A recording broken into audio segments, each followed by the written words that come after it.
Hello, everyone, and welcome back to another episode of No Fear Cooking. Today, we are making chicken with horseradish and herbs. This is a delicious tasting recipe. It is a phenomenal smelling recipe, and you're going to see how easy it is to actually make it. All you need equipment-wise is a food processor to make the marinade that goes on top. Speaking of, let's jump straight into that marinade. Take a third of a bunch to a bunch of parsley and put it inside of your food processor. This adds a really fresh flavor to the mix.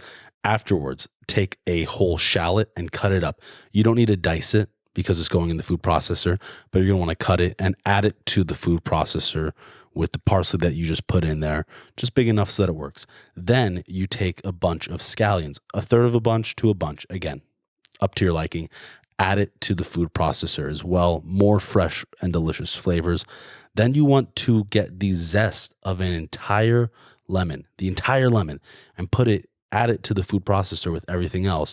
And then with that, juice that lemon. So get the entire lemon, juice it, and add it to everything else that is already inside of the food processor. And when all these flavors combine, it is so good.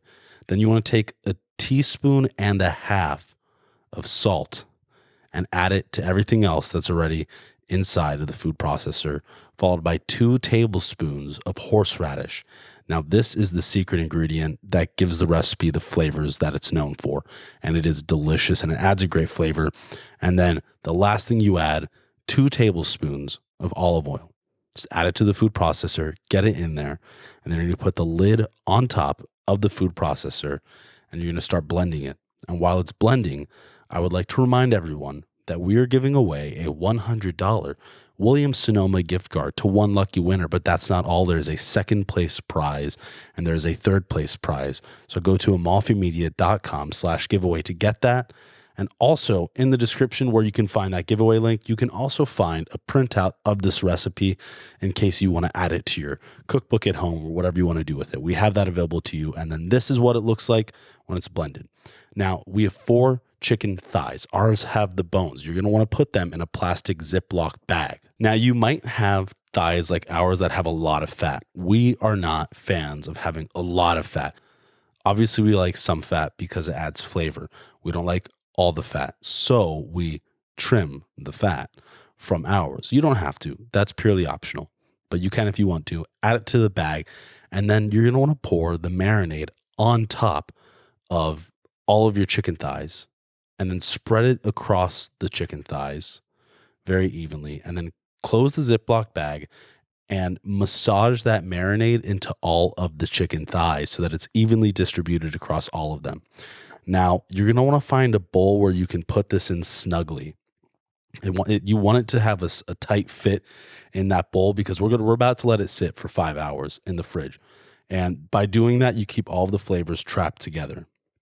So when you do that, add it to your bowl and then put it in the fridge for 5 hours and let it sit there, and we'll come back to it after 5 hours. 5 hours has gone by. You're going to want to get an oven pan, put aluminum foil on the bottom, and add 1 tablespoon of olive oil to that and start placing your chicken thighs on it. You will already start smelling how fresh and delicious this recipe is by this point. So congratulations, because you're going to want to eat it already, but you can't because you got to cook it. So add it to your pan, right? And then take 4 to 5 tablespoons of olive oil and drizzle it on top of all of the chicken.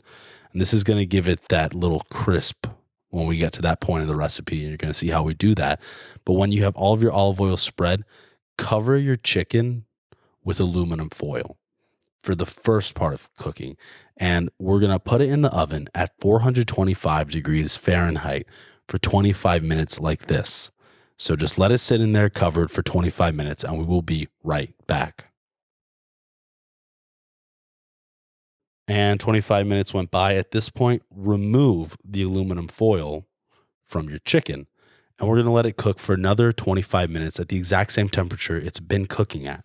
This gives it that browning that we saw at the top. So put it in there, pop it in, 25 minutes. At this point, we are done. You can take it out, you can serve it, you can enjoy it, you can do whatever you want to do with it at this point. I recommend eating it at this point. How about that?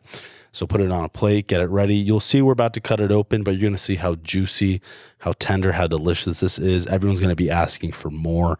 And how did you make this? And then you can give them this video if you really want to, or you could say it's a secret.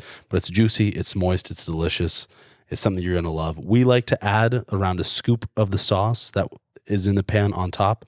So you can do that if you like. Otherwise, come back here next week for another recipe and enjoy.